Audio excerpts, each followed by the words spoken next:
What's up, legends? In this video, I'm going to be walking step by step through the process of grading with BGS or Beckett Grading Services. Now, this is actually my very first time grading Pokemon cards, and of course, there are many different grading services out there, the top three being PSA, BGS, and CGC. But out of those, I really just enjoy the way the Beckett slabs look. I think they look really nice, and in the end, not only do I want to be able to increase the value of my cards, but I also want to be able to enjoy them within my collection. And so that's why I went with Beckett. So today I'm going to be walking you through step by step as I submit my cards for the first time and show you how the online portal works, because unfortunately it's not the most user-friendly experience, but I think we're gonna get through it together and hopefully demystify the process for any of you guys who want to grade with Beckett. So I really hope you guys find this helpful.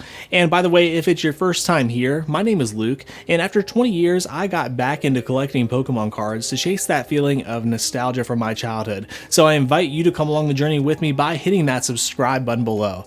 But without further ado, let's go through the process of submitting our cards to get graded with BGS.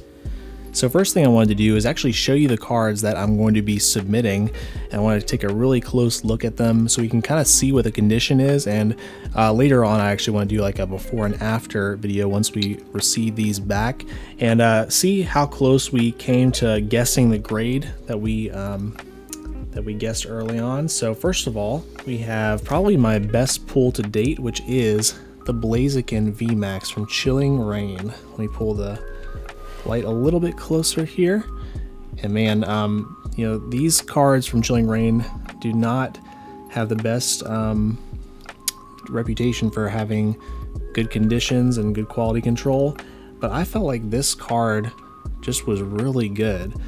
I feel like the surface on the front looks really nice. The only maybe the only imperfection I could see, and I don't even know if you can see this on camera, I felt like there was like a little bit of a dot up there on the front.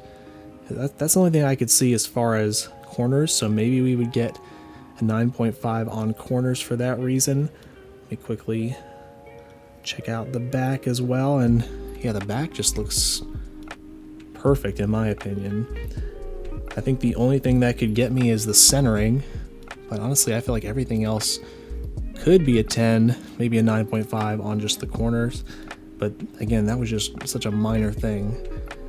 I don't know, guys. I know BGS tends to grade pretty harshly, so I just kind of want to do a quick zoom in of everything here. I don't know if you consider that a white dot down there. I mean, it's more so just the way the light is hitting it, but I don't know, maybe you would get knocked off for some of those little imperfections there. But anyway, I'm being very cautious here. I really hesitated to even take time to show it to you. Wow, see, that's the sort of thing I'm talking about. Gotta be super careful. I really doubt that made any difference, but you never know. Let's stick it in a sleeve before we do anything else. I actually have these little unique penny sleeves here that have a little tab at the top, which can be great for grading. They're made specifically for grading, and I'll show you another method you can do. And again, it's just so that when you stick it in your semi-rigid, which is what they recommend you use, I mean, I don't really see what the difference is between this and a top loader, but this is what they want you to use. It just kind of makes it easier for them to pull it out there and not risk damaging your card in the process of taking it out. So I don't know, guys. I'm pretty sure this one is only a pop 1 in a black label, so that would be super crazy to get this back in a black label, but I know that those odds are very slim. But anyway, that's our first one. And our second one here is probably my first really big hit within the first month or two of me getting into the hobby. Has been a memorable opening for me. We opened up a Hidden Fates 10, the only one we've ever found in stores, and we pulled this on top of two other pretty decent hits. And so this one, you know, I'm maybe a little bit less concerned about the grade than I am about the other two, just because this is more so for the memories and wanting to get it encapsulated, but it would of course be great to still get a good grade on it. Just a beautiful card, Just gotta show it in all lights so you can kind of see. I mean, I feel like the surface looks pretty much perfect. The corners look great on the front. The only thing maybe that could get me is the centering on the front. Like, it looks slightly thin on the top. I think that's the main thing. Let's check out the back real quick. And Espeon has just kind of become my favorite of the evolutions ever since pulling this. Yeah, but again, as far as the centering, like, the back looks really good to me. I mean, it's maybe not perfect, but like, it's really pretty solid though. Slightly thicker on this side. I feel like the top and bottom are basically the same. Quick look at all the corners, all the edges. And of course, if you came here mostly for the online tutorial, feel free and skip ahead, but I just want to be able to like have this so I can look back and see, you know, maybe why they chose the grade that they chose, and also make sure that they didn't, you know, damage the card any themselves in that process. So I think I just wanted to look at here. It seemed like there may have been something over here, a small imperfection. I don't know if the light is catching it at all, and maybe it's nothing, I don't know. Anyway, I think that this is a solid candidate as well for maybe a gold 10. The gold label, not the black label. And again, I think it's just because of the centering, but I don't know if they go mostly off the centering on the back or if they go off the front, because I mean, the back looks really good, the front is the main issue.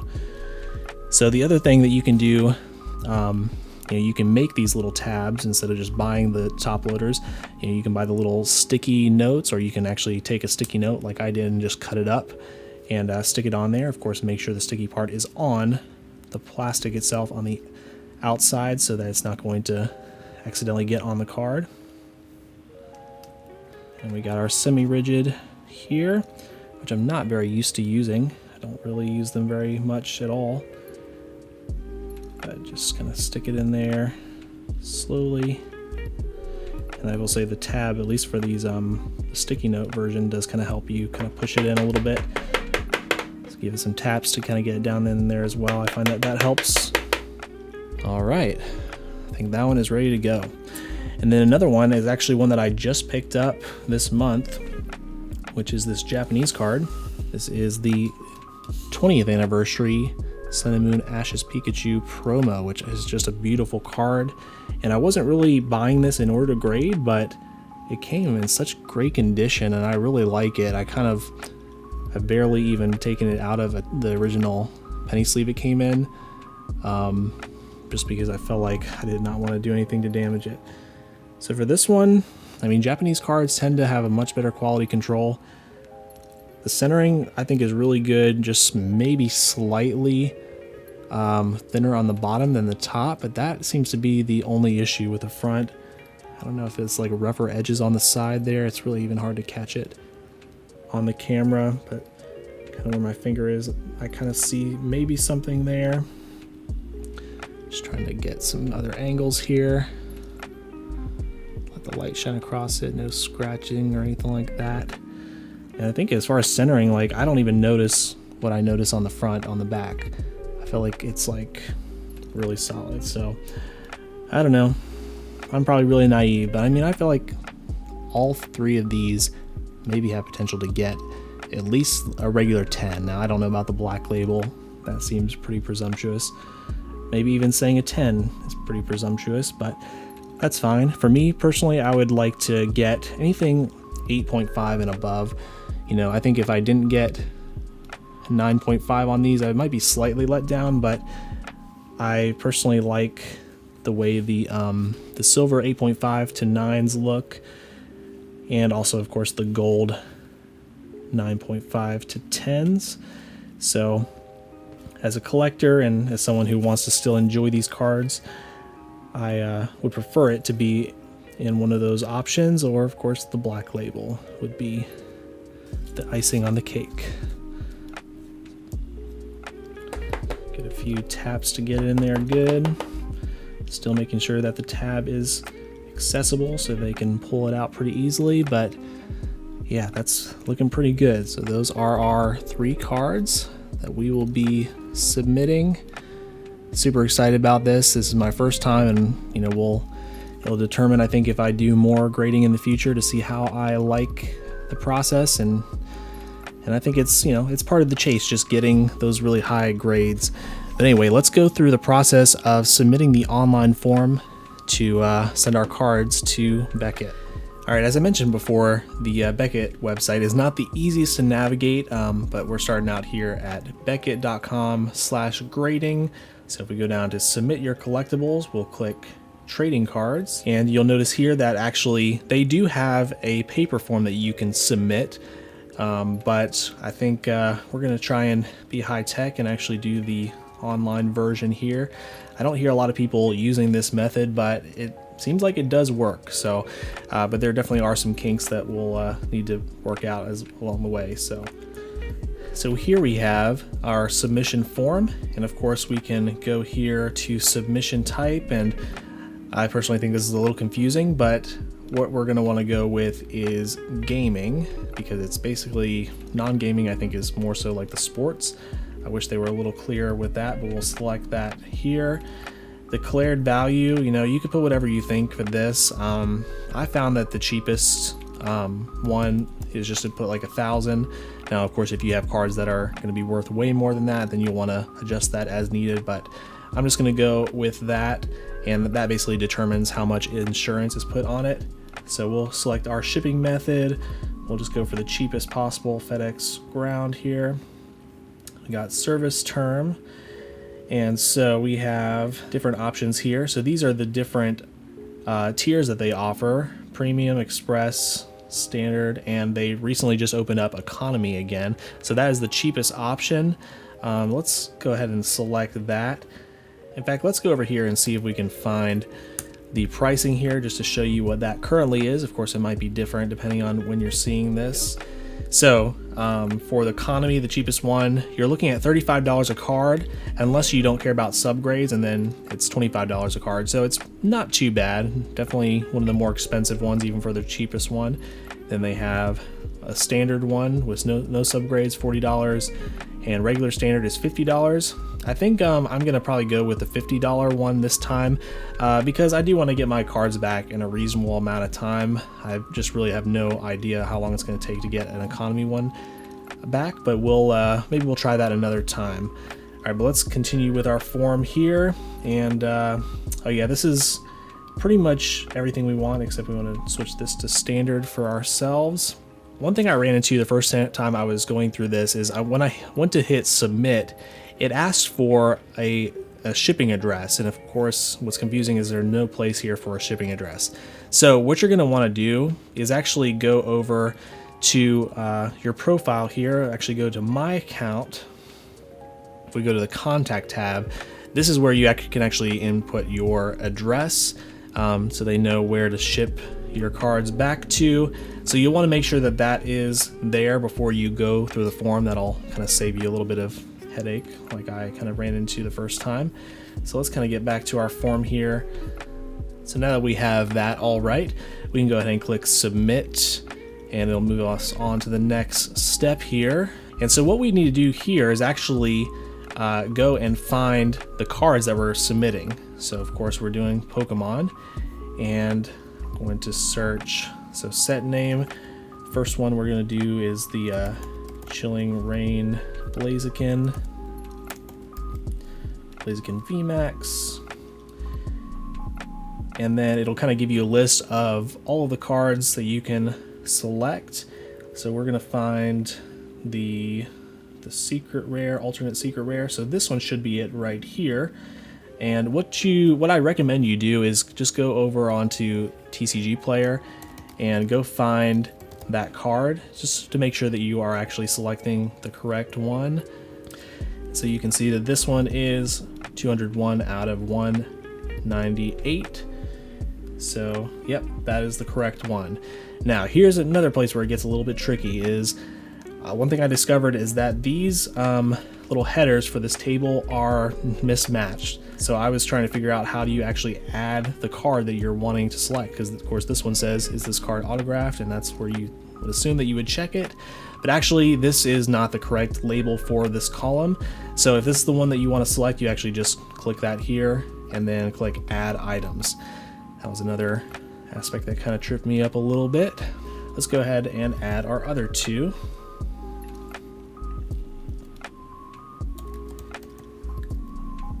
And again, you do have some other languages as well, so you just want to keep that in mind.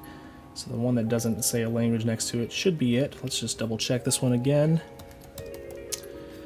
That's our one. SB 60 out of 94. Here we go, 60. So this one, no, that's Portuguese. This is the correct one. That's why you got to be careful. And we'll go ahead and add that item there. And next, this will be interesting because this is a Japanese one. So this one's called Red's Pikachu. Oh no, that's not the set. Let's try this one. Alright, well I wasn't able to find this one through the regular method, so I guess what we can do is input it manually. And I'm sure they'll figure it out from their end. So this one is 270. So for set name, I think what it makes sense to do is go and search for the Beckett version of one of these cards and see what it says on there. Sun and Moon Pokemon Center 20th anniversary. So we'll just say Sun and Moon Pokemon Center 20th anniversary promo. And of course the player name is going to be the name of the card, so Red's Pikachu. And for quantity we'll select 1 and service type BGS. Save. Alright, and now you can kind of see what the current invoice amount is, $189. Definitely not the cheapest, just for 3 cards here. If you go down to enter payment details, you can kind of see the breakdown. So grading, $150, we got $50 per card, and then of course $25 in shipping. Seems like a lot to me to ship it back to me, but that's alright. Insurance, $14, and again, this will change based on what you selected for your card values. So yeah, do what you feel best for that. I'm gonna go ahead and enter my payment information and make a payment. It's a little nerve-wracking, hoping we did everything right. All right, so it generated this PDF right here, which just looking through here, hope everything's right. Yeah, it looks right to me from what I could tell. What it looks like we need to do is print this off and then send it to this address right here on the form itself, and it looks like there it also requires a signature at the bottom. And yeah, so let's go ahead and do that. Alright, so now that we have our form printed off here, this is our packing slip, which we'll be including in the packaging, where our last step is really to package up our cards as safely as possible.